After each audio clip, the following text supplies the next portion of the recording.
제가 아내와 함께 그 집에서 살기 시작한 건 벌써 30년 전 이야기입니다. 젊었을 때 악착같이 모은 돈으로 산 작은 집이었죠. 벽지는 낡았고 마룻바닥도 비걱거렸지만 우리에겐 세상에서 가장 소중한 공간이었어요. 그런데 나이가 들면서 아내가 자꾸 말하기 시작했습니다. 여보, 이번에 집을 팔고 조금 더 넓고 새 집으로 가면 어떨까요? 우리도 좀 편하게 살아야죠. 아내의 목소리에는 간절함이 묻어 있었어요. 무릎도 아프고 허리도 굽어가는데 2층 집은 너무 불편해졌거든요. 저도 마찬가지였습니다. 계단을 오를 때마다 숨이 차올랐고 겨울에는 난방비도 만만치 않았어요. 그때 문득 한 가지 생각이 떠올랐습니다.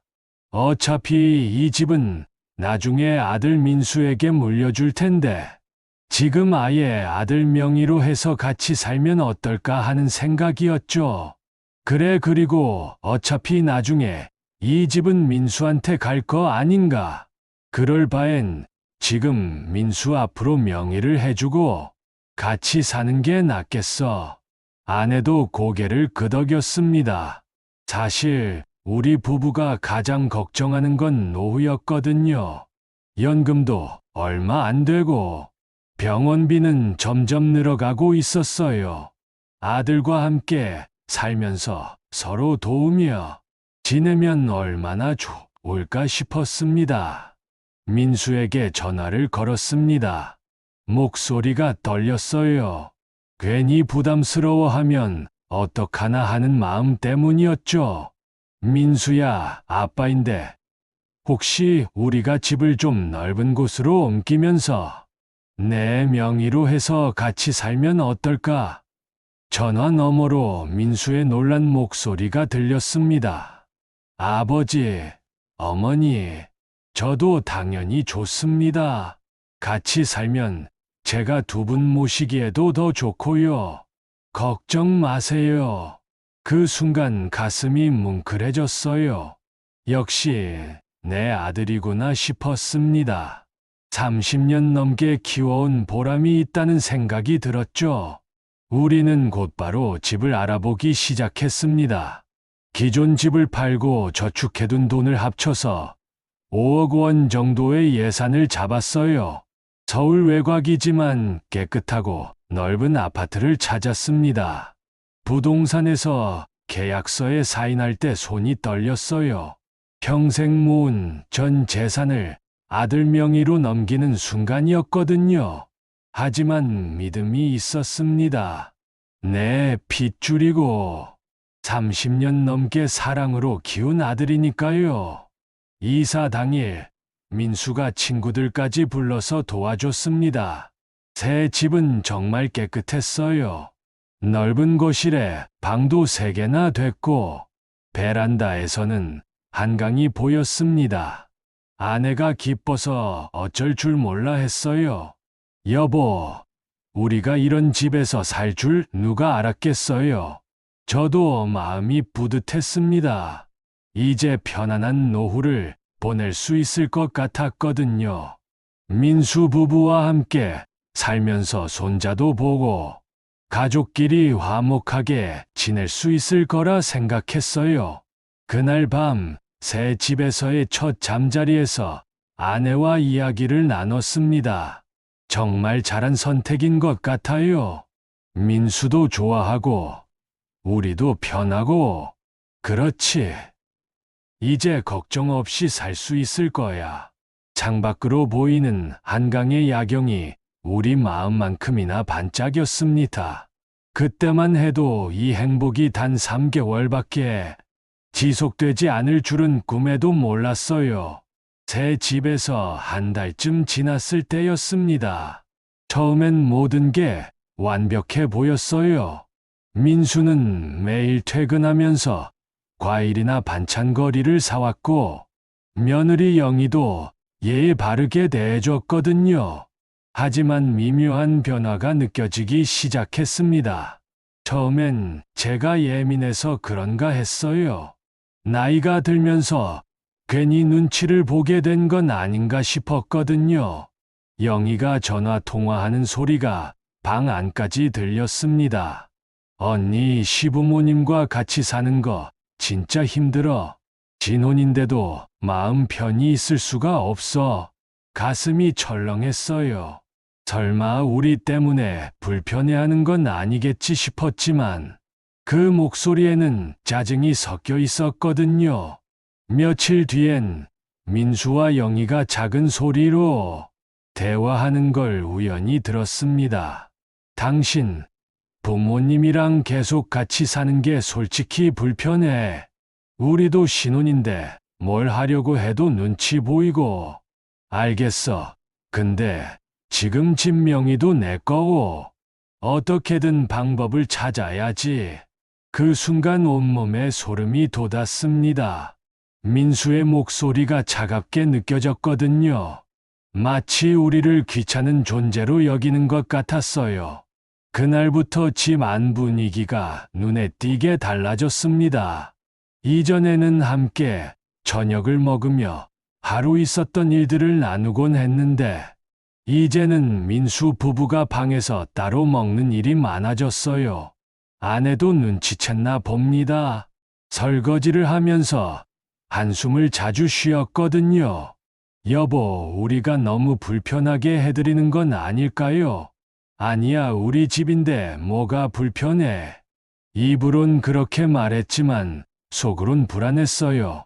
혹시 정말로 우리가 방해가 되는 건 아닐까 하는 생각이 들었거든요.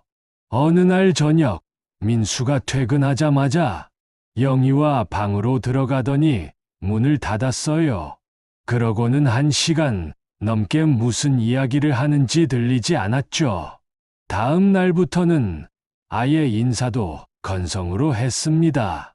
이전에는 아버지, 어머니 안녕히 주무셨어요 하며 따뜻하게 인사했는데 이제는 고개만 살짝 끄덕이고 지나갔어요. 아내가 며느리에게 반찬을 해줘도 예전처럼 고마워하지 않았습니다. 어머니, 저희는 간단히 먹을게요. 신경 안 쓰셔도 돼요. 말은 정중했지만 거리감이 느껴졌어요. 마치 우리가 참견하지 말라는 뜻으로 들렸거든요.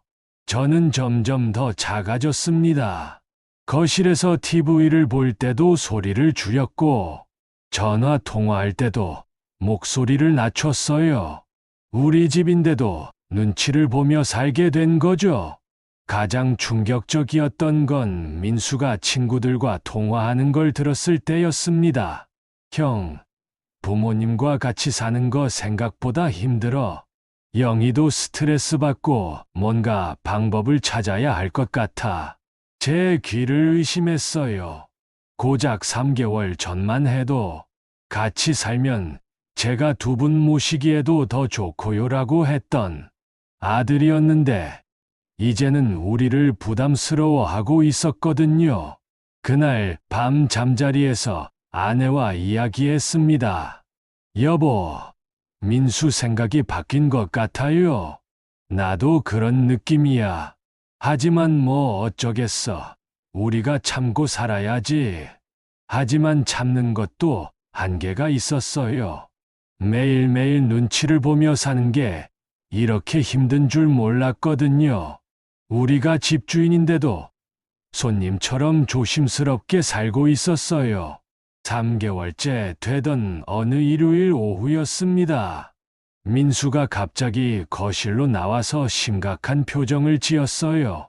평소와는 확연히 다른 분위기였거든요. 아버지, 어머니 잠깐 이야기 좀 할까요? 가슴이 두근거렸습니다. 왠지 좋지 않은 예감이 들었거든요. 아내도 불안한 표정으로 제 옆에 앉았어요. 민수는 한동안 말을 꺼내지 못했습니다. 손을 비비작거리며 시선을 피했어요. 그러다가 마침내 입을 열었죠. 죄송하지만 저희도 생활이 있고 더 이상 같이 살긴 힘들 것 같습니다. 순간 귀가 멍해졌어요. 무슨 말인지 이해가 안 됐거든요. 꿈을 꾸는 건 아닌가 싶어서 아내를 쳐다봤는데 아내도 입을 벌린 채 멍하니 있었어요. 뭐라고? 겨우 입에서 나온 말이었습니다. 목소리가 떨렸어요. 따로 나가주셔야 할 것 같아요. 민수의 말이 칼처럼 가슴에 박혔습니다. 30년 넘게 키운 아들이 우리를 집에서 쫓아내겠다는 거였어요. 아내가 벌떡 일어났습니다. 민수야, 무슨 소리니? 집을 산 것도 우리 돈이었잖아. 그런데 우리가 왜 나가야 하는 거야? 아내의 목소리가 떨렸어요. 분노와 당황이 뒤섞인 채로요. 민수는 차갑게 대답했습니다. 집은 제 명의잖아요. 법적으로는 제 집이에요. 그 말을 들은 순간 온 세상이 무너지는 기분이었어요. 평생 믿어온 아들이 법적 권리를 들먹이며 우리를 내쫓으려 하다니요. 민수야, 내가 정말 그럴 수 있니? 우리가 너를 어떻게 키웠는데. 제 목소리도 떨렸습니다. 울분과 배신감이 목을 메었거든요. 아버지, 감정적으로 생각하지 마세요. 이게 서로에게 좋은 거예요. 저희도 신혼생활을 해야 하고 부모님도 더 편한 곳에서 사시는 게 나을 거예요. 민수는 마치 사업 이야기하듯 냉정했어요. 30년 넘는 부자 관계가 단숨에 남남으로 변한 기분이었죠.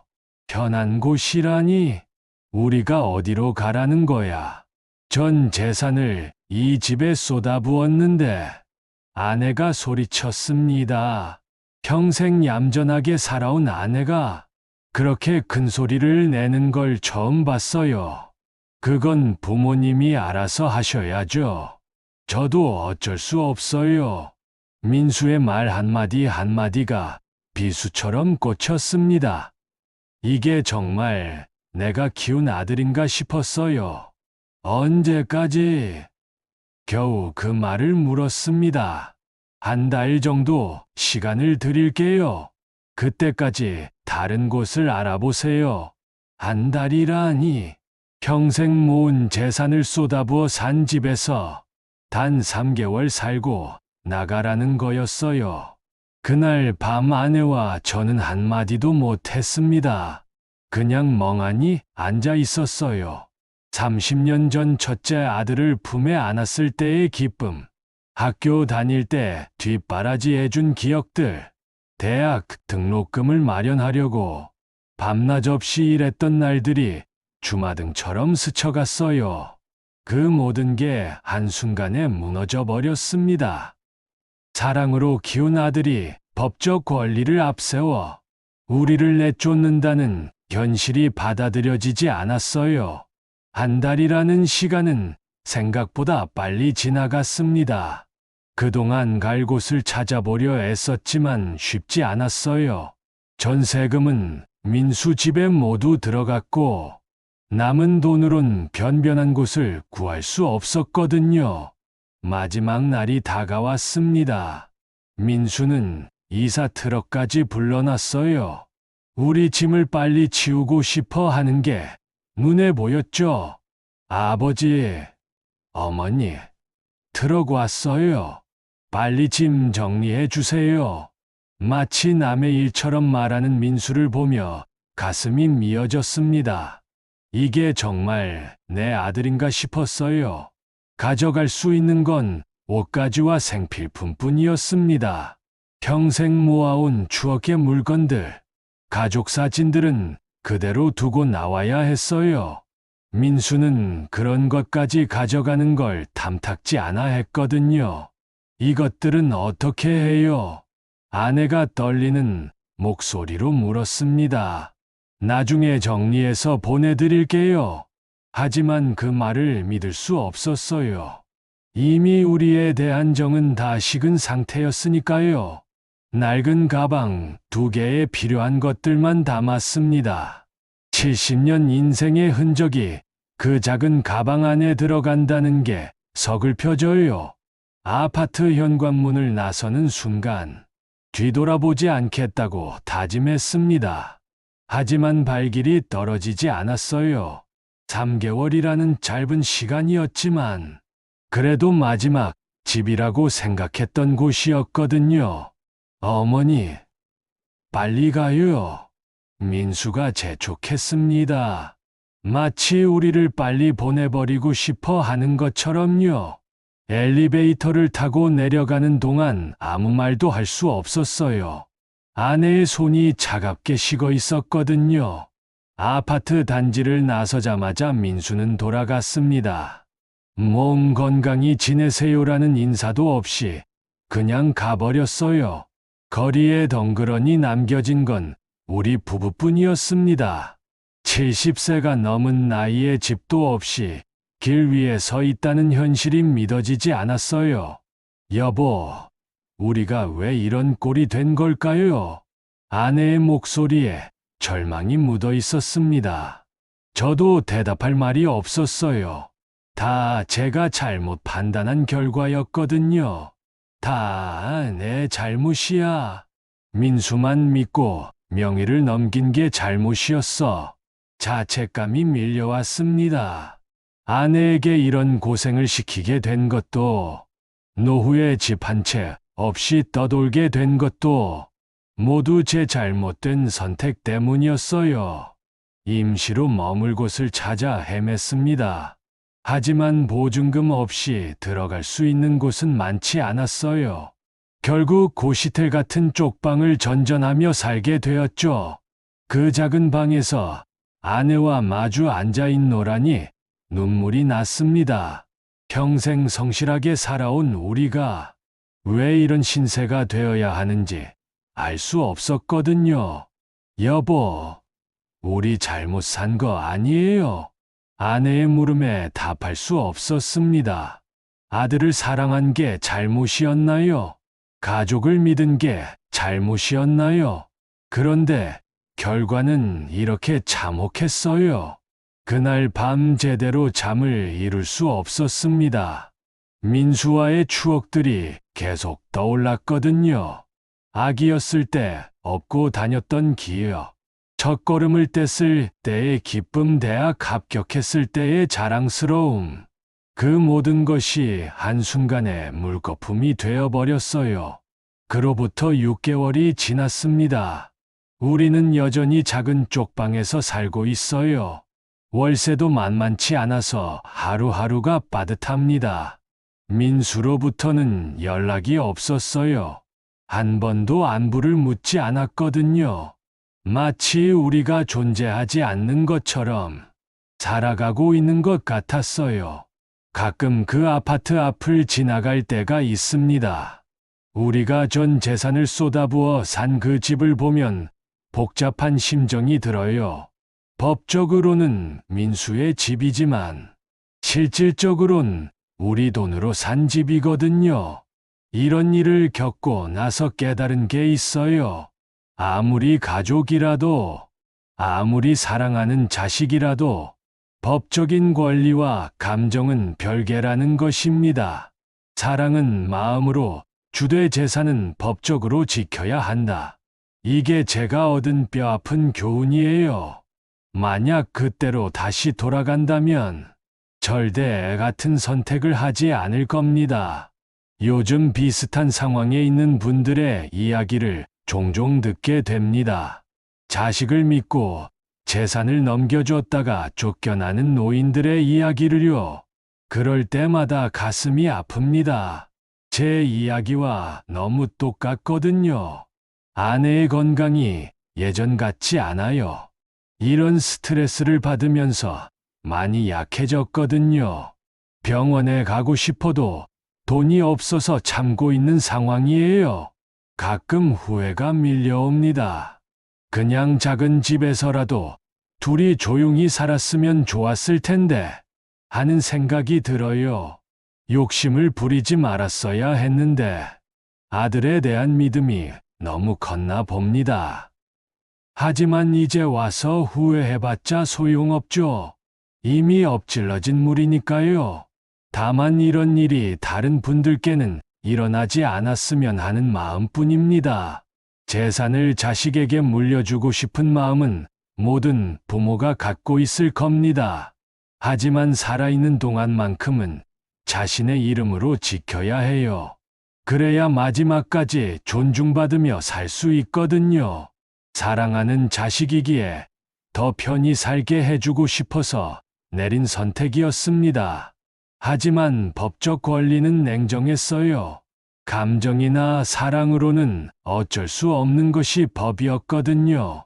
지금도 그 아파트에서는 민수 가족이 행복하게 살고 있을 겁니다. 우리가 흘린 눈물은 기억하지도 않은 채로요.